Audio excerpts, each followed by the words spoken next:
गुरुर्देवो महेश्वरः गुरु साक्षात् परं ब्रह्म तस्मै श्री गुरवे नमः तस्मै श्री गुरवे नमः तस्मै श्री गुरवे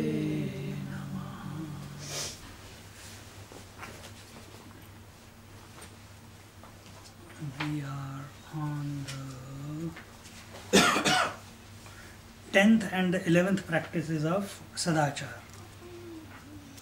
We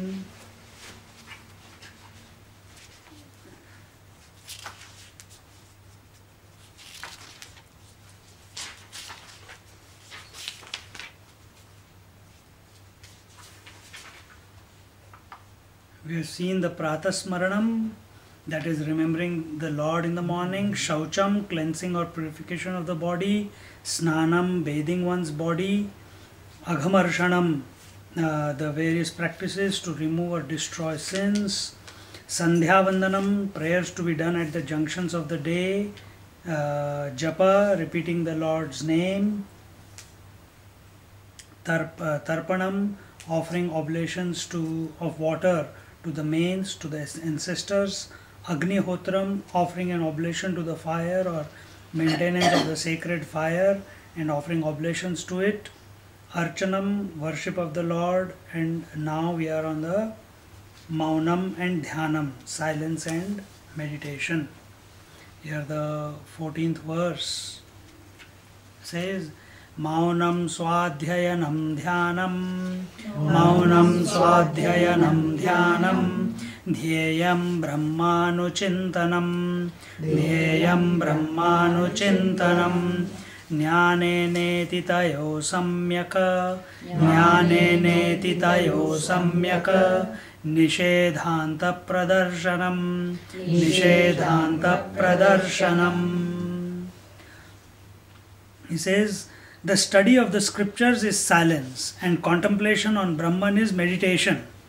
As a result of this, the speech, the study of Vedas and the mind, contemplation end. Mind meaning contemplation, mind ends in attaining the non-separate experience of the self. See, this whole text till now, whatever we have seen from three levels. One is from a person who is established in the truth, the second who is a seeker of the truth, and the third, the common man.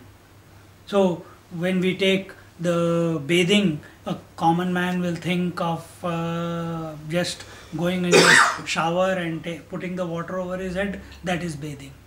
But for a wise man, he is continuously bathing in the shower of the self, meaning he is continuously his attention is continuously on the self. And what is the seeker's point of view? The seeker is continuously reminding himself that he has to attain the goal of self-realization, the Brahmatmaikya Bodha, that is the oneness with the Brahman. And in that thought, he is having the showers of those thoughts. He is watching a realized master and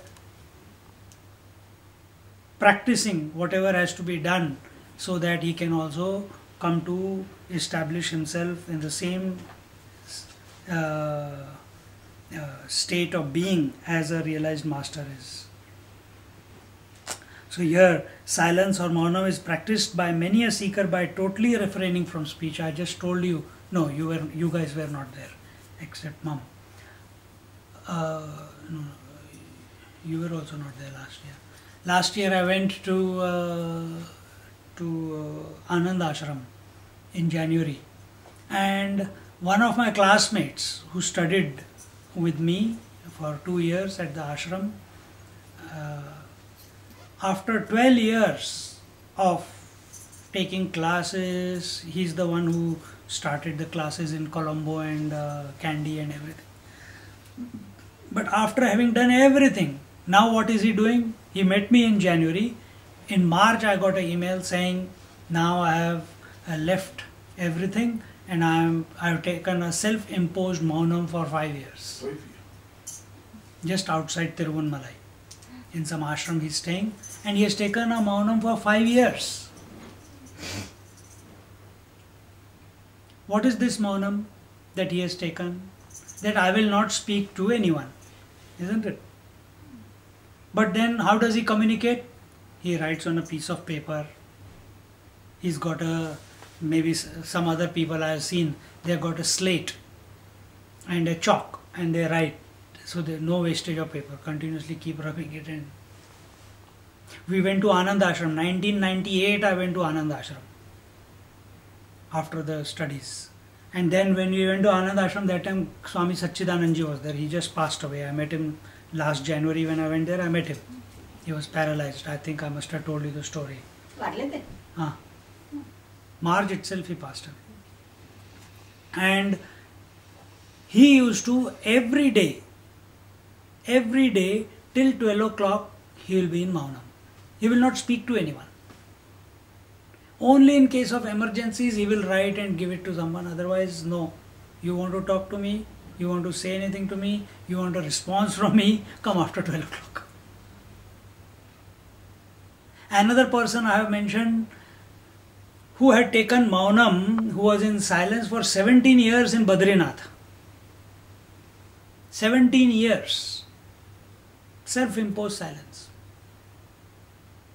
Today, nobody can stop him from talking. He speaks so much.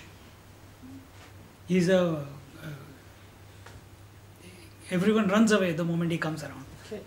Catching up. So what is the type of silence? Is it the Maunam? Is it the silence that we are talking about every night we go to sleep? That is also silence. At this moment, if you put the TV on, you will probably need the sound level at 20. At 2 o'clock in the morning, how much volume do you need?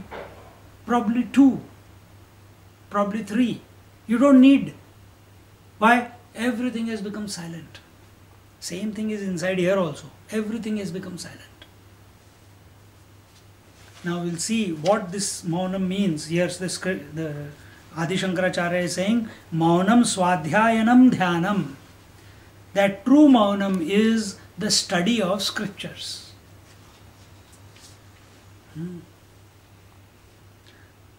Dhyayam Brahmanuchintanam.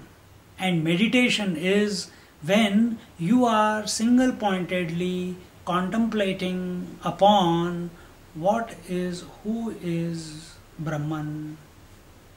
What is this Brahman? So, silence is study of scriptures and meditation is, in 2 lines he has finished it. And meditation is Brahmanuchintanam, continuously thinking about Brahman.